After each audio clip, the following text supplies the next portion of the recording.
ГСП онлайн. Городские новости сейчас.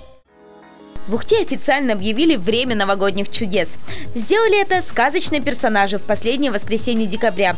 Праздник начался на Первомайской площади. Туда пришли десятки Дедов Морозов, да не одни, а со спутниками. Снегурочки, петушки – символ наступающего года, обезьянки и прочие развеселые личности. За яркими костюмами скрывались воспитатели детских садов, которых можно без зазрения совести назвать профессиональными артистами, и сотрудники разных городских предприятий. Среди разномастной толпы оказалась и компания школьников, или нет. Компания из Деда Мороза, его внучки Снегурочки, Зайчика и Мышки. В наступающем 2017-м этот квартет закончит гуманитарный лицей, а пока радует детвору. Ну, у нас уже не первый год подобная практика. У нас в каждый год школы такая группа, некоторая для елок. Ну, стараемся привлекать народ.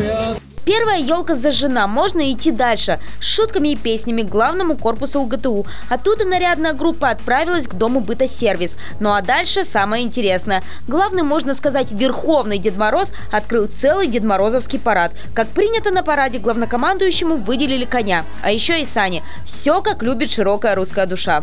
Ну-ка, я не вижу ваших ручек!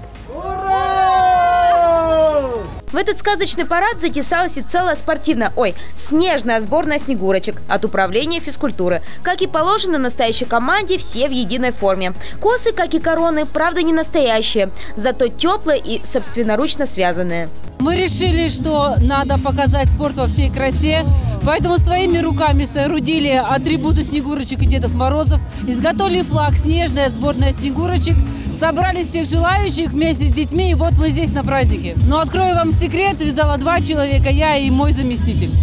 Финишем праздника по традиции становится главная елка города на Комсомольской площади. Тут разбит замечательный ледовый городок. На сцене артисты Дворца культуры. Горожанам подыграла даже погода. 30-градусные морозы сменились до -3.